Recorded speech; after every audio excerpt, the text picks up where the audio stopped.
My name is Hal Brownstein, aka Hal Brown. I'm just a regular guy, an American, but I'm a Jew first. Born in 1947 in Newark, New Jersey, at Beth Israel Hospital. And I am a artist, jewelry designer. I've been doing that for about 45 years on and off. Now I've been doing it full time for the last 20 years. And it's my passion. Hopefully I have another 20 years of doing it, and that will bring me up to be about 89 years old. My first recollections, besides just the family unit around me out in the world, was, I guess, the local barbershop. Many young kids don't get to go to the barbershop so early, but I happened to be born with a full head of hair. Pompadour. I mean, they parted my hair and gave me a pompadour at birth.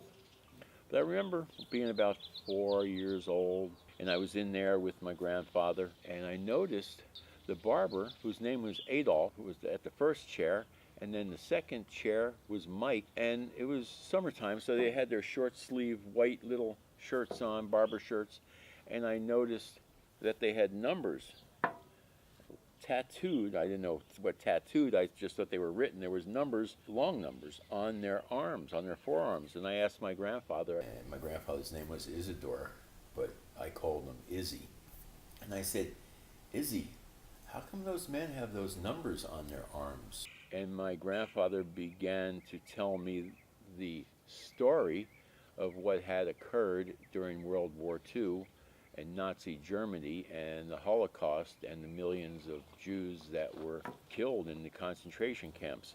And unfortunately for me, I learned that at a young age and got to see pictures that were posted in the Jewish newspaper. There was a newspaper called The Forward, and it was all in Hebrew, and they had pictures. My grandfather educated me by showing me the pictures and telling me the stories, and that was the first time in my life, 4 years old, that I started learning that I was Jewish.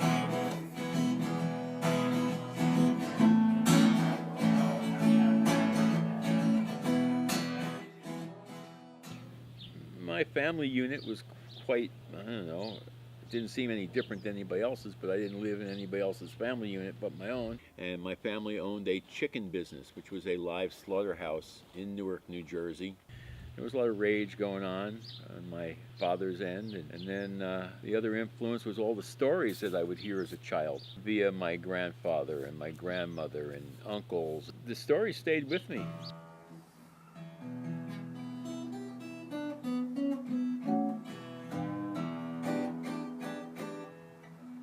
And I would hear all the stories of my grandfather's escapades as a bootlegger with his father-in-law, my grandmother's dad, who was one of the bigger bootleggers in Newark, New Jersey. Matter of fact, there was one story I heard that how he delivered liquor to Mayor Haig's home, and Mayor Haig was the mayor of Jersey City, New Jersey. And just a few years ago, there was a show on television. It was Boardwalk Empire or something like that, about Atlantic City and all the bootlegging, and there was a character, Nucky, Enoch Thompson, who was a key figure in the show, and he had a relationship with Mayor Haig.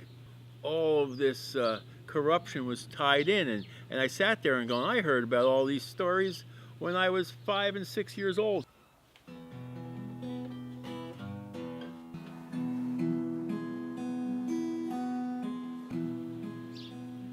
Music became a little bit more interesting. I think it was Buddy Holly and Elvis Presley. Buddy Holly was the reason I wanted to take guitar lessons. I had to discontinue the music endeavors because it was time for me to go to Hebrew school and learn Hebrew and learn all it was needed for me to become a bar mitzvah Jewish boy at the age of 13 years old.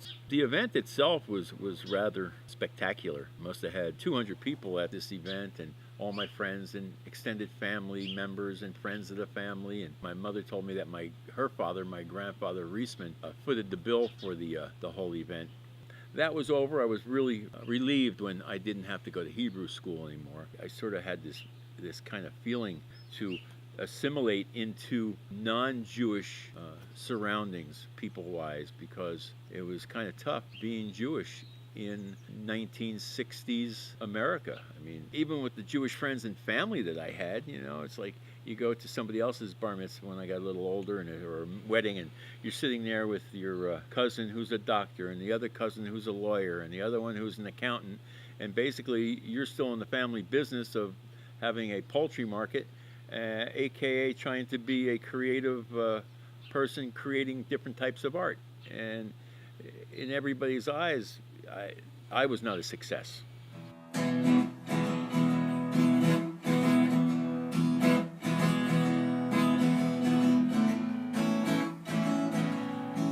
That is the direction I took. Besides motorcycles, marijuana, women, travel. And here it was, 1965, and I was getting ready to graduate high school. And I remember my English teacher especially, John Harland. And by this time we all knew what was happening in Vietnam. And his threat was, hey, Brownstein, you don't pass this class, you're going to Vietnam, boy, if you don't go to college. I wound up flunking out of school. Actually, that's a lie. I didn't flunk out. They threw me out. They threw me out of high school about 3 months before graduation because I was disruptive. I was getting into fights and whatnot, which was kind of difficult not to get into fights because I was being bullied by kids that were anti-Semitic. They didn't really have a clue what that was, but they just hated Jews.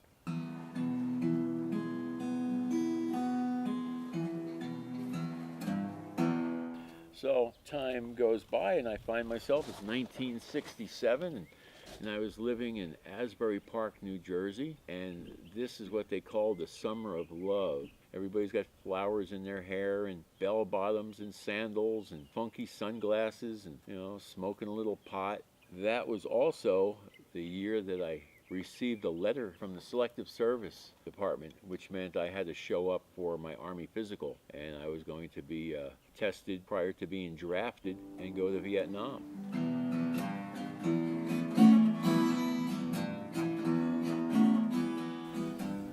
Well, the summer of love came to a screeching halt, and I hitchhiked 40, 45, 50 miles back up to northern New Jersey, and I went out with my friends the night before I had my Army physical, and they said, well, what are you going to do? I says, I guess I'm going to Vietnam to kill or be killed. What am I going to do? I'm not running. I'm not a punk. I'm not running to Canada. I just got to do what I got to do, I guess. So the next day, I went for my Army physical. They gave me a list, and they wanted to know what drugs I had done. And there was this list, I tried smoking pot, and I think I did a diet pill once or twice, but I checked off every drug that was on there. I just checked it off. And then they called me into the psychiatrist's office. And, okay, go sit over there. And I went and sat over there, and the guy goes, you're a social deviant, aren't you? And I go, well, thank you. The end of the day comes, now they give you bus tickets to go home.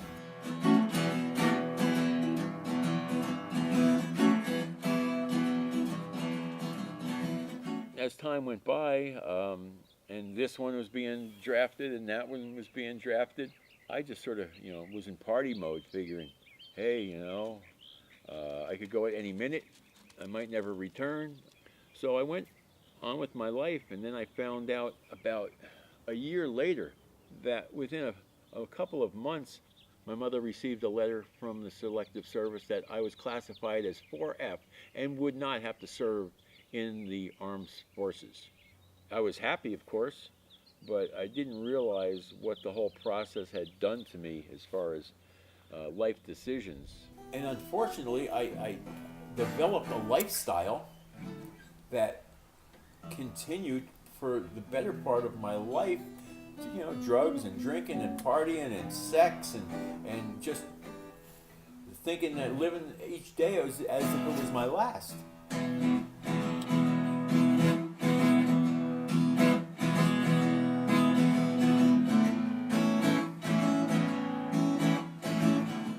that it was that era of the Summer of Love and the English invasion of music and the hormones. It was just, for lack of a better word, or most people use it, partying.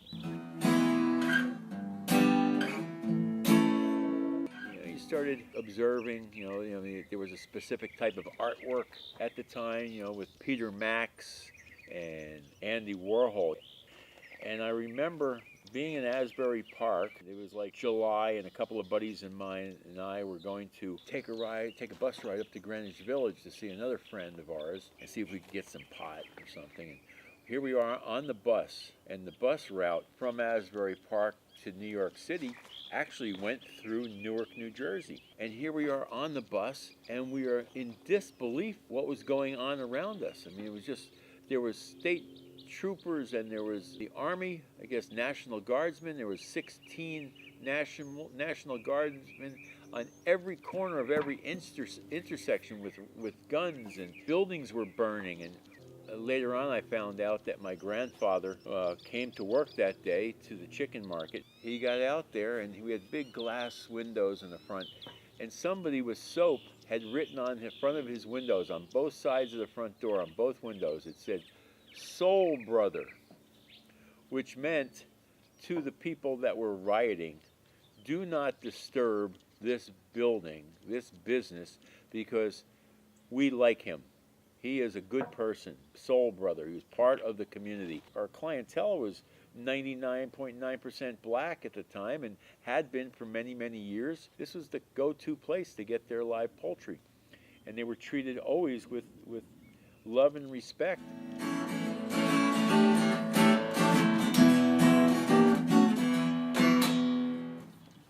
I'm thinking this is like 1968, and we were going to Pennsylvania, Philadelphia, to see Janis Joplin and Big Brother and the Holding Company. And we got to this place, it was called the Factory. He went downstairs, and it was beams. It just looked like an old warehouse. Well, the opening act was John Hammond, a three-piece blues band. And, oh boy, they were great. And all of them were high on heroin. You could tell their eyes were pinned. But anyway, here comes Janis Joplin out. And it's a tiny little venue. And they just start playing and blowing us away. I remember at the time, I was stringing beads. That was what I was doing for my little arts and crafts. I gave Janis Joplin a strand of beads, and she took them and she wrapped them around her wrist. A couple months later, I think I saw her in New York City. She was getting a little bit more popular and doing bigger venues. And I figured, well, this time I'm going to make a strand of beads, and I'm going to do 2 strands in one. So I went to the show, and I saw her at the show and gave her the strand of beads, and sure enough, she takes them and wraps them around her wrist. 7 months later, she was doing another show in Jersey City. It was a wild night. Well, the show starts, and here's Janis up on stage, and she starts singing a song or 2 or 3, and then at one point I decided, well, I'm going to jump up on the stage and give her this strand of beads I made for her with 3 strands of beads in it.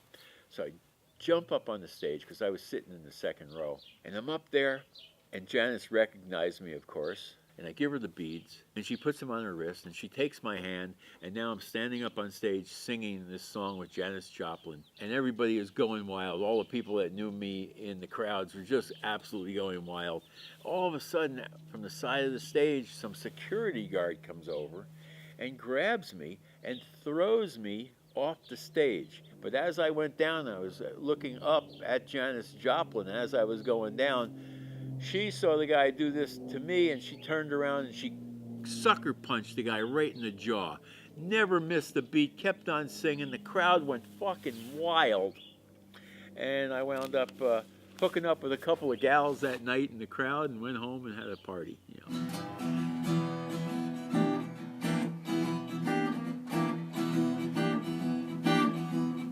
I eventually wound up getting out of the chicken business and moving away to Florida, and I started making jewelry down there, doing the same thing, and I spent a little time in Miami. Beginning of 1970, I was in Coconut Grove, Florida, right by Miami, And we were meeting people from all over the United States, some of the people that produced Woodstock previous summer. And there's this one character, his name was Whale. And he was big beard and long hair. He was friends with Fred Neil. Now, Fred Neil was a folk singer, kind of a guy from New York City who had relocated down in Coconut Grove. Well, this particular night I was going to a Richie Havens concert. Richie Havens, back in the day, used to do covers of Fred Neil songs. Whale, being friends with Fred Neil, they used to go sailing together, asked me if after the show I would speak to Richie Havens and bring him to Fred Neil's house. We get to the show and there's this young gal opening up for Richie Havens. Her name was Melanie. She was a Jersey girl. And having a great time. Richie Havens comes on and all of a sudden the show is over and Richie Havens is going out the back gate of this stage and getting into a limousine. Anyway, I went up to the window of the limo and I knocked on the window. And the window rolls down and I go, Richie, Fred Neil would like you to come to his house. He's never met you and he's having a little party in your honor if you show.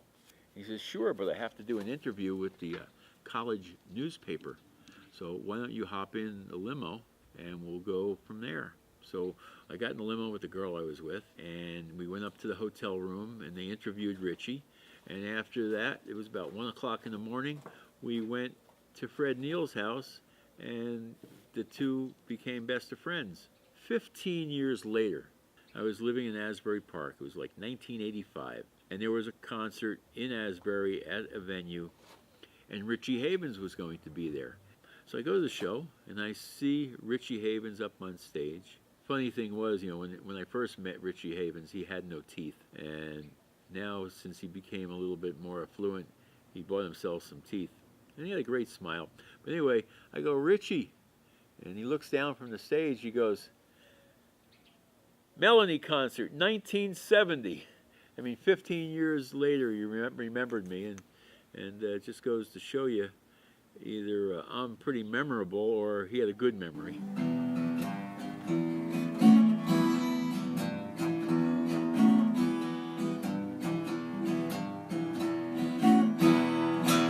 Thinking back, I guess it was summer of 1970, a group of my friends and I decided we were going to leave New Jersey and do a little caravan out to Colorado. So one night, about 2 o'clock in the morning, there was a young man. He was making himself a pair of moccasins. I watched him for a while, and I saw this graph paper. And just for the heck of it, I drew a little pattern on the graph paper. It was an eagle, a Native American style eagle, and there was beads there. So I decided to put my drawing into a physical form, and took some leather strips and cut holes and strung the beads, wound up with this little eagle. I had leather strips around it that I used to wear it around my neck, and very fashionable. Had it under my collared shirt where just the eagle was showing. And I remember running into a Native American one time. He goes, "Oh, eagle power," and I was very proud of this.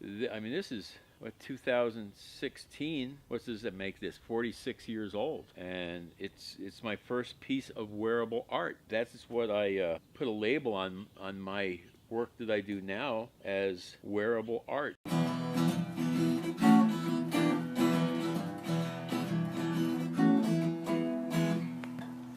So anyway, this is a piece I've been working on. The Day of the Dead Skull bolo tie. Now, a bolo tie is a men's or women's neck piece, jewelry neck piece, and this is a wax model that I'll be casting this in bronze. And this is Day of the Dead, which is Dias de la Muertas. I just started. I've always wanted to make one of these they call them sugar skulls also. And I have many, many skulls, like plain skulls that I've done, and a variety of other different skulls for biker wear, and motorcycle Harley Davidson rings. And so I finally got this one out of the box, and I have a ring and I have a bracelet, and I figured I was going to do a pendant.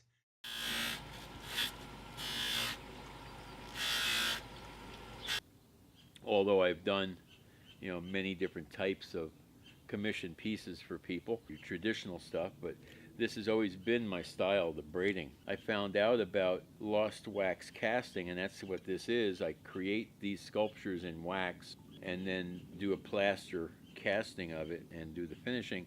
I found out about that back in 1968 while I was living in Hollywood, California. I went to this little store on Sunset Boulevard that these two guys had. They were a couple of strange ones. There was quite a few strange people out there. It seemed like everybody at the time was searching for something. I remember meeting people that were Hare Krishnas. Then there was other people that were Trotskyists. And then there was these other group of people. They used to chant Nam Yo Renge Kyo. And then there was the yogis around, and everybody was doing yoga. But anyway, I met these two guys and went into their store, and I saw this little box. It had this little green ring in it. And I go, hey, what's that? He goes, oh, I carved that in wax, and I'm going to cast it in silver. I go, yeah, how do you do that? And he explained the process of lost wax casting to me. As time went on, I decided I was going to leave California, go back to New Jersey. Fast forward another year or so, I had a friend of mine who was a diamond setter, and he gave me came to me at Christmas time one time with a little gold Coke spoon with my initials on it. And I go, how'd you do that? He said, oh, I carved it in wax and cast it. It's for you for Christmas, but give me $20 for the gold. A number of years went by, and I met my future wife. I figured I was getting close to the age of having a family. I decided I was going to ask her to marry me. I came up with the idea of creating a ring in wax, and I designed a little ring that was actually an Egyptian ankh. And I gave it to her, and she loved it, and I wanted to make a ring that this engagement ring would fit into. And I went to another designer, and they wanted to charge me X amount of dollars to do the project. I sort of did a little ciphering in my head. So I already knew that they were just going to take wax and carve it, and I knew how much metal cost at the time, and I could estimate how much it was. I said to myself, you know what? I'm going to try this myself. So I went to New York City to a jewelry supply place, and I bought wax, and I bought little waxing tools and little melting tools, and I went home and I carved this wax, and there was my first piece of jewelry. That was the beginning, and I never looked back. The passion was just, as soon as I had that piece cast and finished it myself, polished it, I was just on fire. I would stay up until, I had a full-time job, but I would stay up until 2, 3 in the morning working on wax.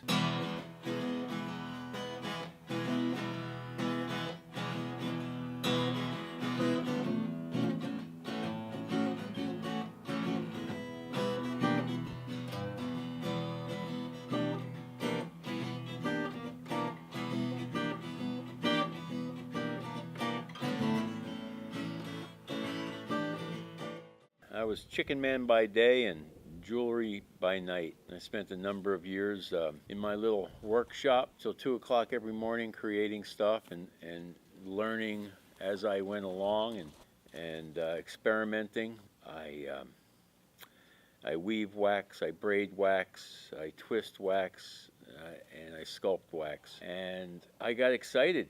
All of a sudden I had a line of 18 different bracelets. And how that happened was I had this wax wire, and I heard a voice that said, why don't you try braiding? Why don't you try braiding? Why don't you try braiding?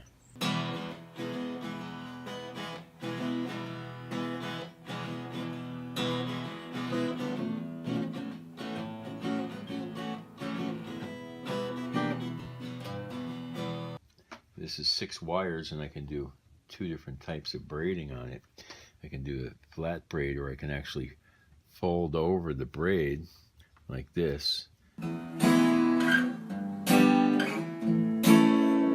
I go, okay, and followed the lead and started braiding wax. Before you know it, I had all these different patterns, and I was ready to go. I took my 18 different bracelets and went to New York City. I was in the independent craftsmen's division down in the basement of the McAlpin Hotel, And I sat there with my contract. I sat there for 3 days and nothing happened. And finally, the last hour of the last day, I hear a voice of a woman, and she says, excuse me, aren't you going to start writing? And I said, writing? She goes, yes, I would like to order from you. And I go, oh. And she says, I want 3 of those, and I want 2 of these, and I want 2 of those. And next thing you know, I had written down $3,000 worth of merchandise. So I went home and started making the bracelets. And fortunately, for Fortunoff's, it was Fortunoff's department store. She was a silver buyer. I delivered it to Westbury, Long Island, the day they were due.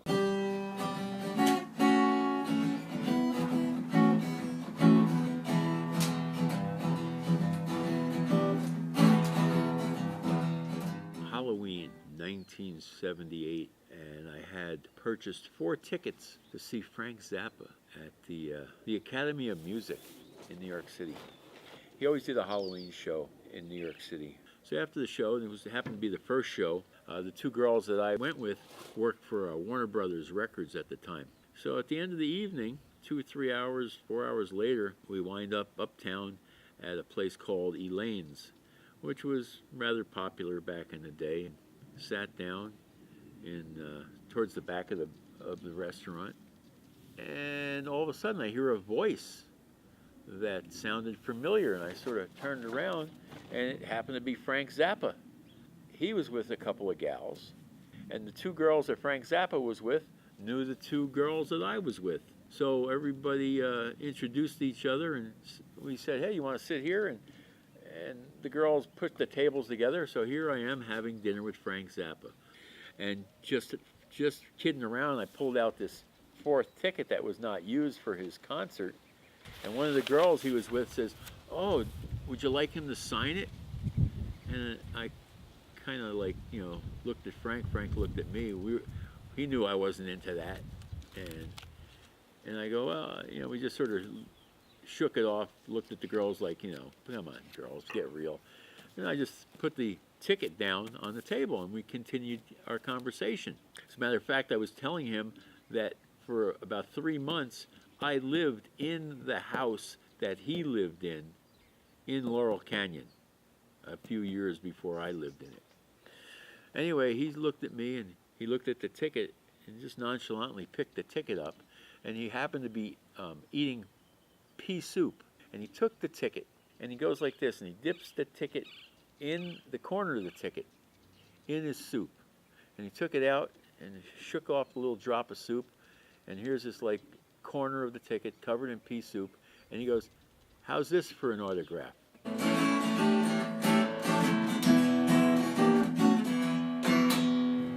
I went to Hawaii in 1985 on a vacation. It was a little extended vacation, about 3 months. I was with this gal who thought she was a singer-songwriter. We went to a Willie Nelson concert, and she was all excited, so she wrote a song about Willie Nelson, and she wanted to give it to him. So we went to the show, and she ran up to the front of the stage, and she handed him the piece of paper with the song she had written on it. He looked at her and took the paper from her, put it down on his amp, and she was going to get off the stage, and he sort of grabbed her and said, wow, where are you going? And he gave her a big hug, and she gave him a big hug, and she got off the stage, and she was all excited. She put our phone number on the piece of paper. So the next day we go to the beach, and about 5 o'clock in the afternoon, and it's time to go over to Charlie's bar and get some pizza and beers. And we walk into the bar, and the place is packed. And who's sitting there but Willie Nelson? And there's a little local band playing. Willie's sitting at this little half-round table up against the wall. I mean, it's a tiny little bar. So I walked right over to him. I go, hey, Willie, remember that gal from last night that gave you the song she wrote? And he looked dead in my eyes, and his eyes lit up, and he goes, yeah? And I go, well, here she is. Willie, this is Gina. Willie goes, oh, why don't you sit down with me? I was rather excited myself. I mean, here I met Willie Nelson. I'm hanging out with him. Now he's inviting me over to his house, even though I know he's only invited me over to the house because of this hot babe I'm with. So she puts a towel around her, puts her flip-flops on, and we drive over to Willie's house. And Willie says to me, he says, "Hey, do you play chess?" And I go, "Well, yeah, I can play chess." He whips out this little chess board, opens that up. Meanwhile, we're in the middle of smoking a big fat Maui Wowie joint. He had a bud probably that long. Now, each time he said checkmate, he would go, checkmate. And I go, "Willie, how did you learn how to play chess so well?" And he goes, "Well, on the tour bus, I have a computerized chess set, and I would play that in my spare time. I had a lot of spare time driving show to show." So now, hours and hours pass. There's one joint left. And I say, "Willie, we have to leave. It's time. We have to go do our laundry. We're leaving town tomorrow." He gives me the fat joint. He gives me his phone number to his studio in Pedernales, Texas, and we go on our merry way. I moved to Hawaii probably 1990, and I did the same thing there. Did what I could do to make a living and made jewelry on the side. Spent a few years in Hawaii, and I wound up moving to Minnesota. I developed a great jewelry business in Minnesota. I lived in Minneapolis. It took me 16 years to do it. And then all of a sudden, I was relocated to Phoenix, Arizona. My wife decided that she wanted to live in Arizona near her sister.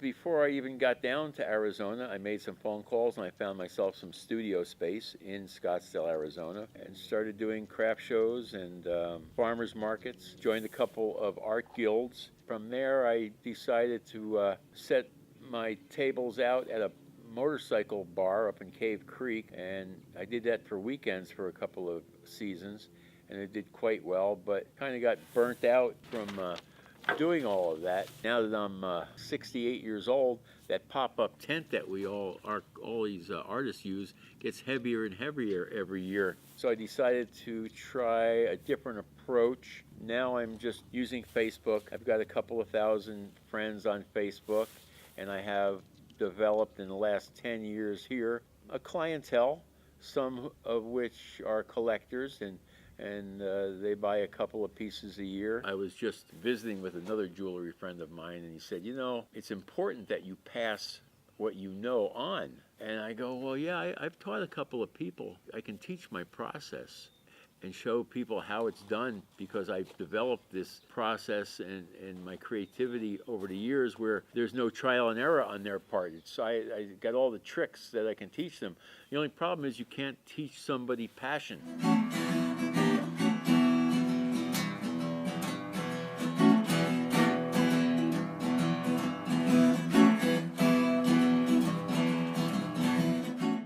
Basically, I sculpt in wax and create my pieces in silver and gold and bronze and copper. And I've been doing that since 1972. Do the math, I don't know how many years that is actually. 46 years, 44 years, something. Yeah, 44 years. Wow.